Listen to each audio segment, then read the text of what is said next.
کیا انسان خلا میں بسنا ممکن ہے؟ 1970 میں ماہر طبیعیات جیرارڈ اونیل خلا میں انسان کے مستقبل کے بارے میں غور و فکر کر رہے تھے جب انہوں نے یہ نتیجہ دیکھا کہ ان کے ساتھیوں کی سوچ اس بارے میں غلط تھی۔ بہت سے لوگ دوسرے سیاروں پر جا کر بسنے کے بارے میں باتیں کر رہے تھے، مگر انہوں نے اندازہ لگا لیا تھا کہ نظام شمسی میں ایسی ریئل اسٹیٹ زیادہ نہیں ہے جہاں جا کر رہائش اختیار کی جا سکے۔ سیاروں کی زیادہ تر سطح آبادیاں قائم کرنے کے لیے موزوں نہیں ہے، کیونکہ وہاں کا ماحول انتہائی سخت ہے اور وہاں آنے جانے کے لیے بہت زیادہ ایندھن کی ضرورت ہے۔ اونیل نے متبادل طور پر ایسی آبادیوں کا تصور پیش کیا جو کرۂ ارض کے قریب خلا میں معلق ہوں، ان کی شکل سلنڈر نما ہو اور جن کے اندر سبزہ جنگلات، جھیلیں اور کھیت ہوں۔ ان کے خواب نے ایک پوری نسل کو متاثر کیا اور ان میں سے ایک شخص حالیہ دنوں میں ہی بین الاقوامی سرخیوں کا موضوع رہا۔ سن 1980 کی دہائی میں پرنسٹن یونیورسٹی میں سیمینار کے دوران اونیل کے اس تصور کا ایک طالب علم پر بہت بڑا اثر ہوا۔ Visitors to Princeton University. Many of these visitors are future Princeton men. Tour of the campus. We try to give our visitors some feeling for the things that make Princeton the special kind of place it is. اس نے انسان کو زمین سے باہر جا کر آباد ہونے کے امکان پر غور شروع کر دیا۔ اپنے اسکول کے اخبار سے بات کرتے ہوئے اس طالب علم نے کہا تھا کہ زمین محدود ہے اور اگر عالمی معیشت اور انسانی آبادی اسی رفتار سے بڑھتی رہی تو صرف خلا ہی ایک ایسا ٹھکانہ رہ جاتا ہے جہاں انسان رہ سکے گا۔ اسٹوڈنٹ کا نام تھا جیفری پرنسٹن بیزوس۔ یہ سمجھنے کے لیے کہ بیزوس جیسے کھرب پتی خلا میں کیوں جانا چاہتے ہیں، ان کے اثر و نفوذ کو جاننا بہت ضروری ہے۔ ایک عام آدمی کے لیے بلو اوریجن اور اس کے مقابلے میں دوسری نجی خلائی پروگرام اس سے زیادہ کچھ نہیں ہوگی کہ چند انتہائی دولت مند افراد انتہائی مہنگے راکٹ میں خلائی سفر کر کے اپنی انا کی تسکین کرنا چاہتے ہیں، جبکہ دوسرے لوگوں کے نزدیک کلائمیٹ چینج، عالمگیر وبا، بڑھتی ہوئی عدم مساوات اور دیگر عالمی مسائل کے پیش نظر ایسی سیر حقیقت سے آنکھیں چرانے کے مترادف ہوں گی۔ مگر ان کوششوں کے پیچھے ایک بڑا جذبہ کار فرما ہے اور وہ ہے خلا میں جا کے بسنے کا۔ بیزوس تنہا وہ شخص نہیں ہے جنہوں نے تجویز کیا تھا کہ زمین سے باہر جا کر رہنے کا سامان کرنے میں ہی انسانی بقا کی ضمانت ہے۔ کوئی 1 صدی سے لوگ زمین کی فضا سے پورے ایک تمدن قائم کرنے کے لیے خواب دیکھ رہے ہیں اور بیزوس اور ان کے ساتھیوں کے بعد آنے والی نسلیں ایسا کرتی رہیں گی۔ انسان کے مستقبل کو یقینی بنانے کے لیے کہکشاں کو بسانے کا خیال تقریباً 2 صدی پرانا ہے۔ اس سے قبل لوگ نہیں سمجھتے تھے کہ کائنات غیر آباد ہے اور اس میں نئی آبادیاں بنائی جا سکتی ہیں۔ آکسفورڈ یونیورسٹی سے وابستہ پروفیسر ٹامس مونین کہتے ہیں کہ اگر لوگوں میں دوسری دنیاؤں کا تصور پایا ہی جاتا ہے تو وہاں آبادیاں تھیں، یعنی وہ ان دنیاؤں کو بنجر سیارے نہیں سمجھتے تھے۔ اس وقت ایسا کوئی جذبہ موجود تھا کہ انسان جا کر ان جگہوں کو بسائے۔ مونین کا کہنا ہے کہ انسان نے قدر حالیہ تاریخ میں اس حقیقت کو جانا ہے کہ کائنات کا بیشتر حصہ خالی ہے جہاں انسانی آبادیوں کو پھیلایا جا سکتا ہے۔ تو ریسرچرز کو نظام شمسی اور اس سے بھی پیچھے جا کر بسنے کے بارے میں سوچنے کی تحریک اس حقیقت سے بھی ملی کہ کسی دن سورج کے بجھ جانے یا کسی اور وجہ سے نسل انسانی زمین پر سے مٹ جائے گی۔ مومنین کہتے تھے کہ 20ویں صدی کے آغاز پر اس دریافت نے کہ ایٹم کے اندر بے پناہ قوت موجود ہے کہکشاں میں آبادیاں بسنے کے لیے خیال کو تقویت ملی۔ ایک روسی خلائی سائنسدان نے نیوکلیر انرجی سے چلنے والی خلائی گاڑی کی مدد سے سیارچوں پر جا کر رہنے کی دلچسپ تجویز پیش کی تھی۔ 1911 میں اپنے ایک مضمون میں انہوں نے لکھا تھا، ممکنہ طور پر انسانیت کا بہترین حصہ کبھی نہیں مرے گا اور جب ایک سورج بجھ جائے گا تو وہ انسان دوسرے سورج کے نظام پر جا کر بسیرا کر لے گا۔ مونین کہتے تھے کہ نظریہ سرمایہ دارانہ بالکل نہیں تھا۔ 1902 میں سولوفسکی کے استاد نکولائے فیدوروف نے خدشہ ظاہر کیا تھا کہ لاکھ پتی لوگ معدنیات نکالنے کی لالچ میں دوسرے سیاروں کو متاثر کریں۔ مغرب میں بھی کہکشاں میں پناہ لینے کے خیال پر بحث ہونے لگی۔ مونین کے مطابق مایا سے چلنے والے پہلے راکٹ کے خالق امریکی انجینئر رابرٹ گوڈارڈ نے 1918 میں لکھا تھا، اگر ہم ایٹم کی طاقت کو آزاد کرنے میں کامیاب ہو جائیں تو ہم انسانوں کو نظام شمسی سے باہر بھیج سکیں گے۔ گوڈارڈ کے تصور کے مطابق انسان اپنے معلومات کا خزانہ ساتھ لے کر جائیں گے اور جہاں ایک تمدن ختم ہوگا وہاں سے ایک نئے تمدن کا آغاز ہوگا۔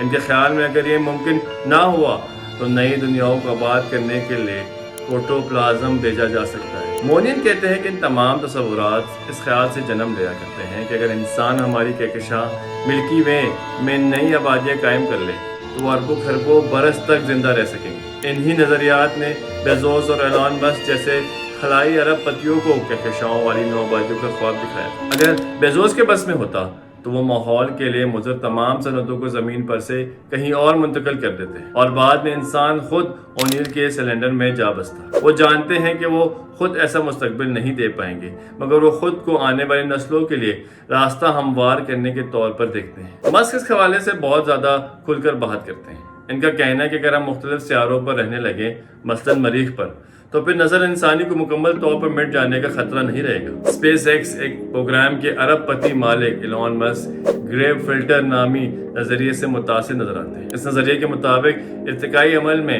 کائنات کے ہر شے ایک کٹ آف پوائنٹ یعنی ختم ہو جانے کا نقطہ مقرر ہے، اور جب وہ اس مقام پر پہنچتی ہے تو خود بخود مر جاتی ہے۔ مسک کو توقع ہے کہ انسان اس مقام کو بحفاظت عبور کرنے والی پہلی مخلوق ہوگی۔ مونین کہتے ہیں کہ انسانیت کو بچانے کے لیے خلا میں جا بسنے کی دلیل اتنی قوی نہیں جیسے ارب پتی اسے پیش کرتے ہیں، خاص طور پر اس وقت۔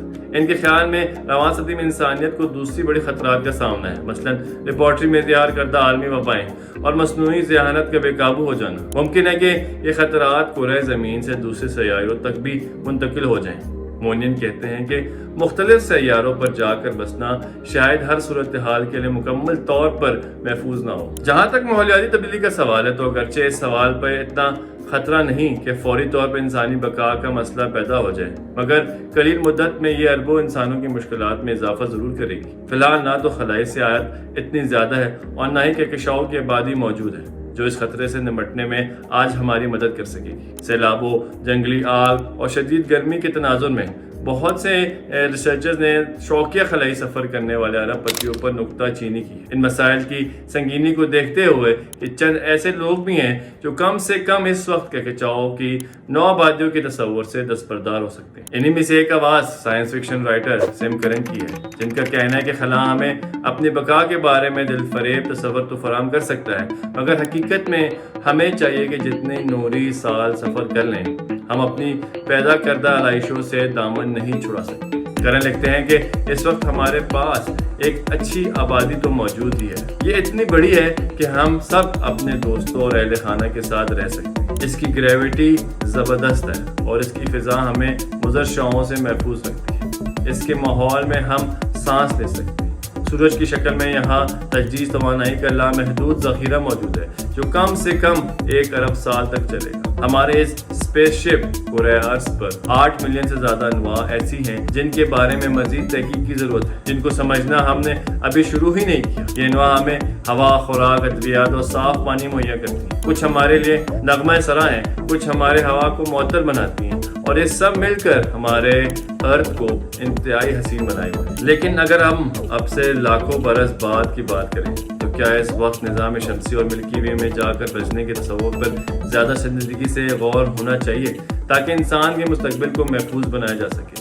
یہ ایک بہت بڑا سوال ہے۔ جو لوگ اس وقت ایسے کسی منصوبے پر عمل کرنے کے لیے مخالفت کر رہے ہیں، آنے والے وقتوں میں ان کے لیے اس پر قائم رہنا مشکل ہو جائے گا، کیونکہ ہم اس وقت تک انتظار نہیں کر سکتے جب تک انسانیت مکمل طور پر مٹ جائے۔ یہ تو ناقابل تصور تباہی ہوگی۔ دودھ پلانے والے انواع کی اوسط عمر 1 ملین برس ہے، جس کا مطلب یہ ہوا کہ اگر ہم نے اس سلسلے میں کچھ نہ کیا تو کبھی نہ کبھی ہمارے مٹ جانے کا لمحہ بھی آ پہنچے گا۔ وقت کی گہرائیوں میں کہیں نہ کہیں ایسی آفتیں چھپی بیٹھی ہیں، مگر دوسری جانداروں کے برعکس ہماری ذہانت زیادہ ترقی یافتہ ہے۔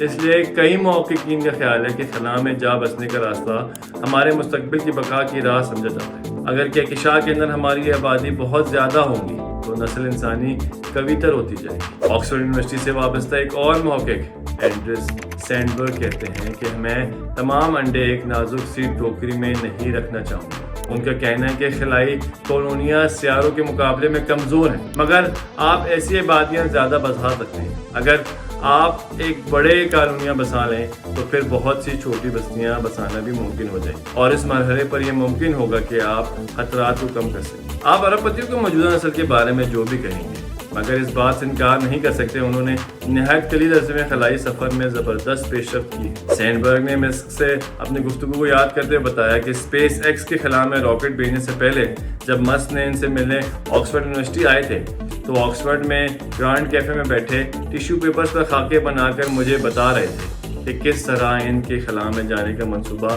ناسا کے مقابلے میں کم خرچ میں پورا ہوگا۔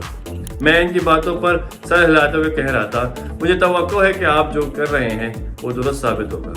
آج انہوں نے خود کو ثابت کر دیا. البتہ سینڈبرگ کہتے ہیں کہ اگر انسان کو اپنی طویل المدت مستقبل کی خاطر کہکشانی تمدد کی تعمیر کرنی ہی ہے تو اسے 21ویں صدی کے 1 یا 2 ارب پتیوں کی خواہش پر نہیں چھوڑا جا سکتا. وہ کہتے ہیں کہ اگر ہم چاہتے ہیں کہ خلا چند لوگوں کے تصور ہی کے مطابق آباد نہ ہو تو پھر ہمیں بھی اپنی تمناؤں کا اظہار کرنا ہوگا. طویل مدت میں تو خلا میں جہاں بسنے کا منصوبہ چند ایک لوگوں کی خواہشات کی بجائے ایک انسانیت گیر منصوبہ ہوگا. کہکشاؤں کا تمدد بالآخر ہمارے تمدد کا حصہ ہوگا.